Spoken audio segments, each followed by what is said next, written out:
Hello busy బీస్ మళ్ళీ ఊరు నుంచి అయితే పార్సెల్ వచ్చింది. ఈసారి పార్సెల్ వేసింది అయితే మా అమ్మ కాదు, అత్తయ్య కూడా నాతో పాటే ఉన్నారు కాబట్టి పార్సెల్ వేసే ఛాన్సే లేదు. మరి ఈ పార్సెల్ ఎవరు పంపించారో నేనైతే వీడియో ఎండింగ్లో చెప్తాను. ముందుగా పార్సెల్లో ఏమొచ్చిందో చూసేద్దాం రండి. ఫస్ట్ పార్సెల్ ఓపెన్ చేయగానే ఒక అమెజాన్ కాటన్ బాక్స్ అయితే కనిపించింది. అసలు ఈ కాటన్ బాక్స్లో ఏమున్నాయని ఓపెన్ చేసి చూస్తే నా ఫేవరెట్ సగ్గుబియ్యం వడియాలు. ఇవంటే నాకు చాలా చాలా ఇష్టం. సో, ఈ డబ్బాలో అయితే సగ్గుబియ్యం వడియాలున్నాయి. ఇవి వేయించుకుంటే చాలా క్రిస్పీగా, టేస్టీగా బావుంటాయి. ఊరికే కూడా తినేయాలనిపిస్తదనమాట. అది దాని స్పెషాలిటీ. అండ్ ఇంకొకటేమో ఒక రేకు డబ్బా వచ్చింది. ఇదేంటి అనేదైతే నేను వీడియో లాస్ట్‌లో చెప్తాను. ఇంకొక దాంట్లో చిన్ని బియ్యపిండి వడియాలు లేదా వరిపిండి వడియాలు అంటారు గదా! అవొచ్చినియి.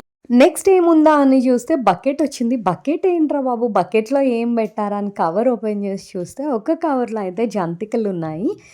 ఫెస్టివల్‌కి ఊరెళ్ళలేదు కదా! సో, నా కోసం అయితే జంతికలు పంపించారు.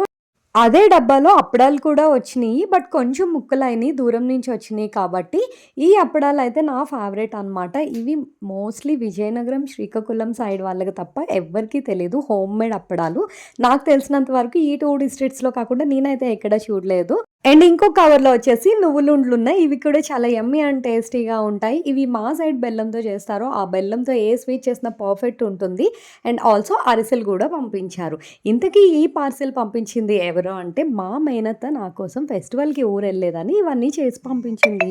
ఈ డబ్బా అయితే బొగ్గుల పొయ్యి కోసం అని చెప్పి ఇలా కట్ చేసి పంపించారు ఈ షేప్‌లో. అండ్ దీనిపైన మట్టితో ఇలా పెట్టి అలుక్కుంటారు. సో, ఇదైతే మా అత్తయ్య కోసం పంపించారు. సో, ఈ వీడియో మీకు నచ్చినట్లయితే please do like and subscribe to my channel.